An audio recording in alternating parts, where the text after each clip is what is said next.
ડભોઈમાં રૂપાલા સામે ક્ષત્રિય સમાજમાં રોષ છે। ક્ષત્રિય સમાજ અને મહાકાલ સેનાએ આવેદનપત્ર પાઠવ્યું। રૂપાલાની ટિકિટ રદ કરવા સમાજની માંગ। મોટી સંખ્યામાં ક્ષત્રિય સમાજના આગેવાનો જોડાયા છે। ભાજપ વિરુદ્ધ મતદાન કરવા ચીમકી ઉચ્ચારી।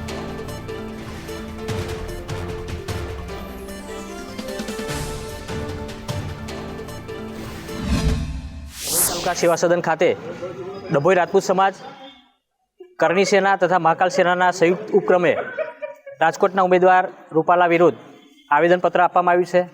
રૂપાલાએ જે રાજપૂત સમાજને ટાર્ગેટ કરીને મતોનું ધ્રુવીકરણ માટે અભદ્ર ટિપ્પણી કરી છે એને રાજપૂત સમાજ સખત શબ્દોમાં વાગોળે છે। આ તબક્કે આપના દ્વારા હું કહેવા માગું છું કે અમારી એક જ માગણી છે કે પુરુષોત્તમ રૂપાલાની ટિકિટ રદ થવી જોઈએ। તાલુકાએ જિલ્લા કક્ષાએ ઘણા બધા આંદોલન કર્યા છે, પણ ઉપરના લોકો કેમ કુંભકર્ણની નીંદમાં ઊંઘેલા છે? આનો યોગ્ય ન્યાય વહેલી તકે મળવો જોઈએ। અમે આવનારી ચૂંટણીની અંદર માઇક્રો પ્લાનિંગ સાથે જો અમને ન્યાય નહીં મળે તો ભાજપ વિરુદ્ધ મતદાન કરીશું।